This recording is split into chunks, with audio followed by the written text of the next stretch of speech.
At balikan po naman natin yung pagbubunyag kanina ni Senador Ping Lacson na di umano'y malaking halaga po ang ibinayad ng administrasyon para kay Nora Honor para tumulong po sa pagkampanya kay Pangulong Gloria Macapagal Arroyo. Makakausap po natin mismo live ngayon po si Nora Honor mula sa Green Hills. Magandang gabi sa'yo, Nora. Magandang gabi po. Okay, merong ipinakita na cheque yung kampo ni Senador Lacson na nagpapakita na binayaran ka daw ng 6.2 million pesos ng Malacanang para raw ipangabandyam mo si Pangulong Arroyo. Totoo ba ito, Nora? Naku, sa totoo lamang po, hindi ako tumatanggap ng... kaya ako tinutulungan si Presidente Gloria Macapagal Arroyo sapagkat naniniwala po ako sa kanya na siya lamang tanging tao na makakatulong sa sambayan ng Pilipino. Pero never po akong tumanggap ng ganong kalaking halaga. Guys, si Metian ko naman na magtatanong sa'yo. Apo. Magandang gabi sa'yo, Nora. Magandang gabi po. Nora, magkano ba talaga ibinayad sa'yo, Nora? Alam ko po, mayroong binayad sa akin noong isang taon na 620,000 na yun po ay kabayaran. Talent fee ko po yun. Talent fee para saan, Nora? Kasi po nung araw na mula EDSA pa, nung lumabas ako sa EDSA, talagang tumulong na ako kay Presidente Gloria Macapagal Arroyo at nagpupunta kami sa mga iba-ibang lugar at ako po ay actually hindi ho alam ito ni Presidente. Kadalasan hindi niya alam yan. At siguro po nakarating sa kanya na gano'n ang ginagawa ko.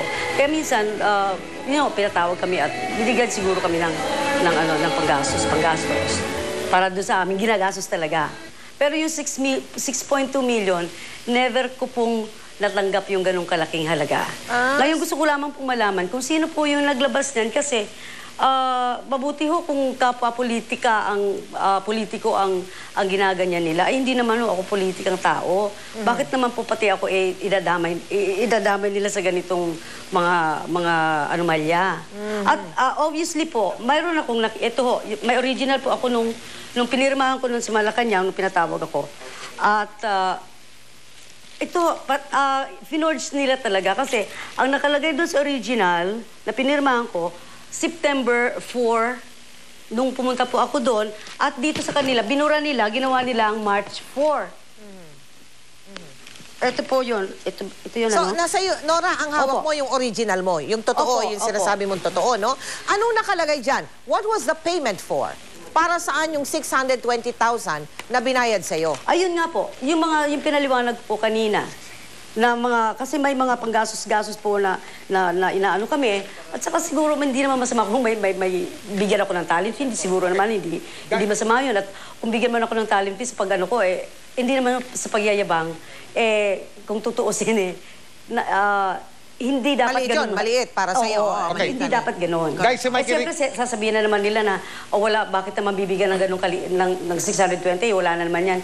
Kaso, bakit naman naghahabol naman sila sa akin?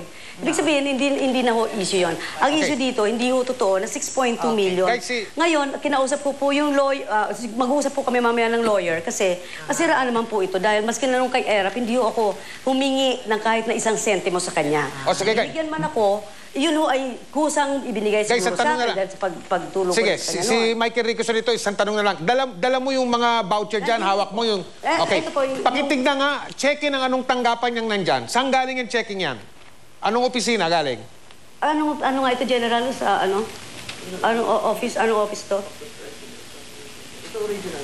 Ano nga yung itong na to? Tingnan nyo na lang po. Pribadong cheque ba yan? O cheque ng isang tanggapan ng gobyerno? Basta titingnan nyo na lang po. Hindi ko maano. Tingnan nyo na lang po. Kaya ng natin to. May voucher yun yan nga. Ngayon, ito lang ang atin yan. Kasi siyempre nakalagay dyan kung para saan yan Oo, nakalagay naman po. Ano nakalagay? Tingnan nyo na lang po. Office of the President? Okay, tingnan nyo na lang po. Ngayon, ang sa akin, ngayon ako tuloy naniniwala na talagang gawain ho talaga pala nila ito. Kaya yung pidal-pidal ek-ek na yan, talagang style nila pala talaga yan.